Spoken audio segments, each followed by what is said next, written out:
አሰላሙ አሌይኩም ወራህመቱላሂ ወበረካቱ። ሰላም ሰላም ብያለሁ። የሌላ እምነት ተከታዮች ሰላም ናችሁ? እንዴት ናችሁ? እኔ አለውኝ አልሐምዱሊላህ። ዛሬ በአዲስ ነገር መጥቼ የላችኋለሁኝ እና አብራችሁ እስከ መጨረሻ ተከታተሉኝ ቤተሰቦቼ። እና ሰላም ናችሁ? ዩቱብ እንዴት ይዟችኋል? እና ቪዲዮን ስጀምሩት ላይክ፣ ሼር፣ ሰብስክራይብ እያደረጋችሁ አበረታቱኝ ቤተሰቦች። እንዴት ናችሁና አበረታቱኝ፣ ከጎን የሆኑ ዛሬ በአዲስ ነገር መጥቻለሁ። እውነት እኔ አንዳንዴ ማለት ነው የመዳን ቤት ስንኖር ራሳችን በጣም አንቀን እንረሳለን። በነገራችን ላይ ያው አንዳንዴ ዝም ብለን ራሳችን ስንረሳ ጥሩ አይደለም። እውነት ለራሳችንም ዋጋ መስጠት አለብን። እኛ እኮ የሰራነውን ብር ማለት ነው ወይ ነገ ቀን አገር ገብተን ልንበላው ነው ወይ የሆነ ነገር ሊሆን በቃ ብዙ አጋጣሚዎች አሉበት። በአረብ ሀገር ብር ማለት ነው መስራታችን ይታየን እንጂ ለነገ እያልን ራሳችንን እንጥላለን። አገር ከገባው እለብሳለሁ፣ አገር ከገባው እቀየራለሁ እንላለን። እና እውነት እኔ የሆነ ቤት ነበርኩኝ፣ አሮጌት ቤት ነበርኩኝ። ማሻላ እዛ ቤት ያንም የልብስ ችግር አልነበረብኝም። በየጊዜው ነበር ልብስ የሚገዛልኝ። አሁን እዚህ ቤት ከመጣሁኝ አራተኛ ወሬ ነው። አራተኛ ወሬ እያስቆጠርኩኝ ነው። ግን አንድም ነገር ብቻ እውነት ወላሂ ይከብዳል። ብቻ አልሐምዱሊላህ እኔ ጭቅጭቅ ከሌለ በራሴን ብር ገዝቼ እለብሳለሁ ብዬ ስለወሰንኩኝ ብዙ አያሳስበኝም። እነሱ ገዙ አለገዙልኝ ያው ነው። እና ዛሬ ሁሌም ልብሴ አለ። አሁን ኢትዮጵያ ገብቼ ሰዎች አለ እዛ ሄጄ መለብሰው ማለት ነው። ያው ኢትዮጵያ ስትገቡ ነው፣ ለስራም አይሆንም። ልልበሰውን ብትሉ አይመችም። ሞዴል የሆነ ልብስ ነው እውነት ከስራ አይቀርና እንኳን ኢትዮጵያ ራሱ ልትለብሱት የሆነ እንግዳ ቤት ስትሄዱ ምናምን የምትለብሱት የሚለበስ ልብስ ነው። እዛ የሚገዛልኝ የነበረው 2 ሻንጣ እኔ የተገዛልኝ አለ። ግን ለስራ የሚሆን ልብስ አንድ የለኝም። እና ሴትዮዋን እሺ ሱቅ ውሰጂኝ አልኳት። ልትወስደኝ እሺ አለችኝ። ዝም አለችኝ። ልትወስደኝ አልቻለችም። እጠልባለሁ በቃ ችግር መጀመሪያ እጠልባለሁ። ልጥለብ ወይ እሷን ነው ማስፈቀደው ልጥለብ ወይ አልኳት። ችግር የለም አለችኝ።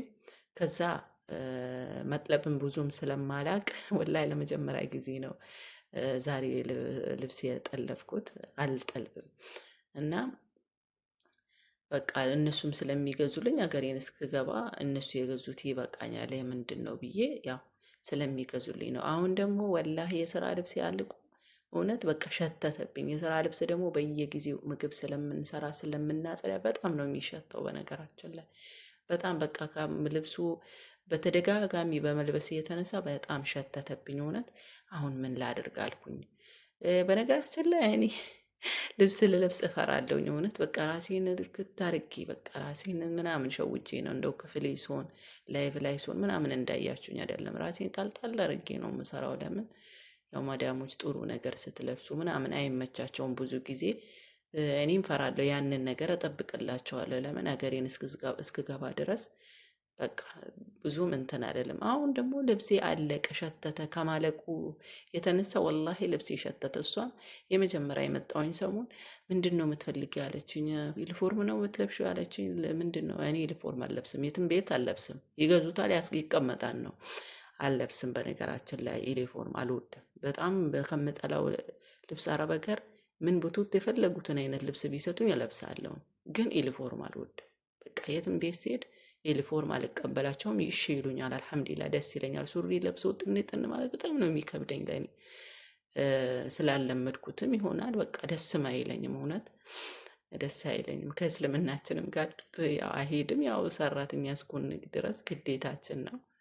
ያው ሁሉንም ነገር ለመቻል ነው የመጣ ነው። እና ምን ልግዛ፣ ምንድን ነው የምትፈልጊው ልብስ ነው ምናምን በቃ ምታመጣልኝ አጓጓችኝ። ምን አይነት ተባያ ነው ትጠይቀኛለች። እሺ እንደዚህ አይነት ተባያ ነው የምፈልገው። ልብስስ ምን አይነት ነው? ረዥም ነሽ የለ ምናምን ትለኛለች። አዎ እላታለሁ። ግን የለም መጠየቅ ነው ግን ማምጣት የለም። እውነት አሮጊቷ ቤት ስኖር እውነት አሮጊቷ አይደል በነገራችን ላይ የምትገዛልኝ የአሮጊቷ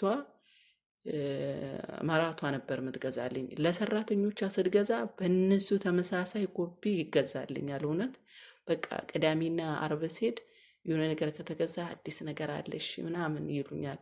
ከዛ ይሰጡኛል። እንዴት እንደምወዳት ወላሂ እንግዲህ አላህ ይስጣት። በጣም ነበር የምወዳት እውነት። ልብስ ራሱ ስትገዛ ሞዴል ሆነ ልብስ ነው የምትገዛ እውነት። በቃ እኔ እንጃ አላህ ይስጥ ማለት ነው። ያው ባንለብሰውም በቃ ደህደህ በጣም ታስደስተን ነበር። እኔንም ታስደስተኝ ነበር ከሰራተኞቿ እኩል ማለት ነው። አላህ ያስደስታት እና ዛሬ ከራስ በላይ ነፋስ። መች ነው ለራሴ ዋጋ ምሰጠው እንዴ?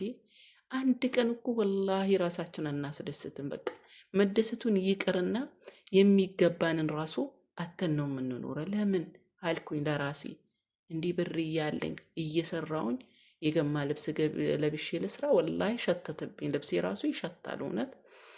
በቃ በባጥበው ምንም ብል ይሸታል። ቶሎ እንደለበስኩት ይሸታል። በተደጋጋሚ አንድ ልብስ ሲለበስ አንድ ሳይሆን ያው የተለያየ ነው። በቃ አልቋል፣ ፌድ አድርጓል። እዚህ ሀገር ደግሞ ስትኖሩ ፌድ ያደርጋል። ለምን የተለያዩ ቆሻሻዎችን የተለያዩ ክሎሪክሶችን የተለያዩ እንትኖችን ስለምንይዝ ልብስ በየጊዜው ነው የሚገዛው። ሌላ ቤት እኮ በየጊዜ ይገዛሉ ማዳሞች። እዚህ ግን በስንት መከራ የውስጥ ልብሶችን አመጣችልኝ። በስንት መከራ እኔ ብያት በቃ እንደዚህ ነገር እኔ እንጃ አይገራላትም። ላኢላሀ ኢለላህ እንደው ብቻ አልሐምዱሊላህ እኔ በራሴም ገዝቼ እንትን እላለሁኝ። እና ይሄው ዛሬ የጠለብኩትን ልብስ እዩልኝ። ወላሂ ወደ ገደለው እንግባ። ይኸው ይህንን ይመስላል። ዛሬ ይህንን የመሰለ ልብስ ጠለብኩኝ። ስንት ጨረሰ ብትሉኝ ያው 280 ጨርሷል። በነገራችን ላይ ግን ያው ላሳያችሁ።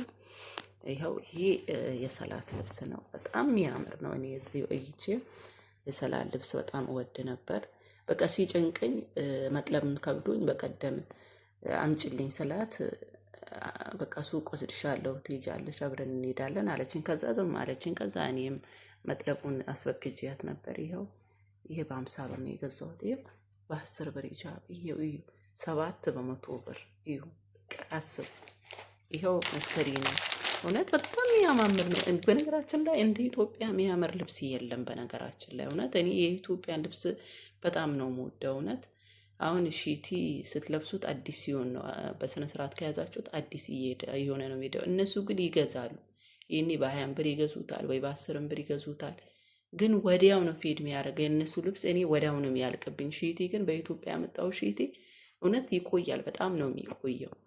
እና በቃ ምን ልላችሁ ፈልጌ ነው፣ በቃ ራሳችሁ ለራሳችሁ ዋጋ ስጡ። እውነት ለራሳችን ዋጋ ካልሰጠን ማንም መጥቶ ዋጋ የሚሰጠን የለም። በእኛ ብር እኮ ቤተሰብ ዘና ይላል። በቃ የፈለገ ነገር ቢሆን እኛ ስንልክ ዘና ይላሉ። የፈለገም ነገር ይደሰት። እኛ ግን አንድ ደወዝ እንቀበላለን፣ ደስታ የለም። ደወዝ እንቀበላለን፣ ደስታ የለም። በቃ እኔ ደወዝ ሲሰጣችሁ ደስ የሚላችሁ ሰዎች አሉ። እኔ ምንም አይመስለኝም። ለምን እኔ ሀገሬን ገብቼ ያንን ደወዝ የበቃ መብላት ስጀምረው ነው የሆነ ነገር ሲወድቅልኝ፣ በቃ በሆነ ቁም ነገር ሲወድቅልኝ ነው በቃ ደስተኛ ሆነው። በነገራችን ላይ ቤት የሰራችሁ ምናምን እንግዲህ አላህ ያስደስታችሁ፣ ለእኛንም እንደናንተ ያደርገን። የሌለን እኔ በቃ ከምንም በላይ ቤት ቢኖረኝ ደስ ይለኛል። በቃ ምንም ባይኖር ቤት ሰርቼ የንግድ ብር ይዤ ብገባ ሀገሬም በጣም ደስ ይለኛል። እና ከራስ በላይ ነፋ። ይኸው ይህን የመሰለ ልብስ ጠልብ ያለው እና ከወደዳችሁት ላይክ፣ ሼር፣ ሰብስክራይብ አድርጉ። ጠልባችሁ ልበሱ። እኔ አትጥለቡ። እኛ ካልጠለብን እሺ ማን ሊያመጣለን? ለራሳችን ጥለቡ። የኢትዮጵያ ልብስ ጥለቡ። የአረብ ልብስ አይሆንም፣ ወዲያው ነው ፌድ የሚያደርገው። ስለዛ ጠልባችሁ ልበሱ። በነገራችን ላይ እኔ እኮ እፈራለሁኝ፣ እውነት መልበሱን ራሱ እፈራለሁኝ። አሁን ይህንን ብንለብስ እንግዲህ አላህ ይሆነኝ። እንግዲህ ቤተሰብ ወዳችኋለሁኝ። ባይ ባይ ልበላችሁ። ይኸው ዛሬ ቪዲዮ ይሄንን ይመስላል። እንግዲህ በሌላ ቪዲዮ እስከምንገናኝ ባይ ባይ። ወዳችኋለሁ እና ሼር፣ ላይክ፣ ሰብስክራይብ እያደረጋችሁ ደግሞ አበረታቱኝ። ሳልጨርስ በ8 ደቂቃ አቁመዋለሁ ብዬ ነበረ። ያው ወሬ ያበዛውኝ መሰለኝ እና ይኸው እንቀጥይበታለሁ። እና ወላሂ ለራሳችሁ ዋጋ ስጡ። እና በነገራችን ላይ እኔ እንዴት አድርጌ ነው የምለብሰው? ያምራል እውነት በጣም ነው የሚያምረው። እኔ እኮ ዝም ብዬ ልብስ እንኳን ዝም ብዬ ዱክ ከልብስ ስላችሁ የሆነ በቃ ልብስ ዝም ብሎ ልብስ ራሱ ለብሼ ትንሽ ያማረ ከሆነ መስታወት ካዩት እፈራታለሁ ሴትዮን። ለምንድን ነው ንገሩኝ? ፊታችን እኮ ነው የሚያዩ። ሲለብስ እንለብስ እኛ ይሽው ራቁታችን እንሄድ ቤተሰብ። ወላሂ እኔ በጣም ነው የምፈራው። አሁን ይህንን ልብስ ልለብሰው እኔ እንጃ እቆያለሁኝ፣ እፈራለሁኝ አሁን ልለብስ። በቃ እኛ በራሳችን ብር ገዝተን ብንለብስ ነፃነት የለንም። አላሁ ነፃነታችን ስጠን፣ አላሁ ነፃነታችን ስጠን። አላሁ መነጀና ከጭንቀት ያረቢ። ወላሂ ነፃነት ነው የሚናፍቀኝ በህይወቴ። ነፃነትን ስጠን ያረቢ አላህ። እና እንግዲህ አበዛውባችሁ ወሬ እና ለራሳችሁን ዋጋ ስጡ። ከልኩ አያልፍም። ላይክ፣ ሼር፣ ሰብስክራይብ እያረጋችሁ ቪዲዮን እስከ መጨረሻ ተከታተሉት። ይህን ይመስላል የዛሬ ቪዲዮ። በሌላ የምንገናኝ። ባይ ባይ። እወዳችኋለሁ።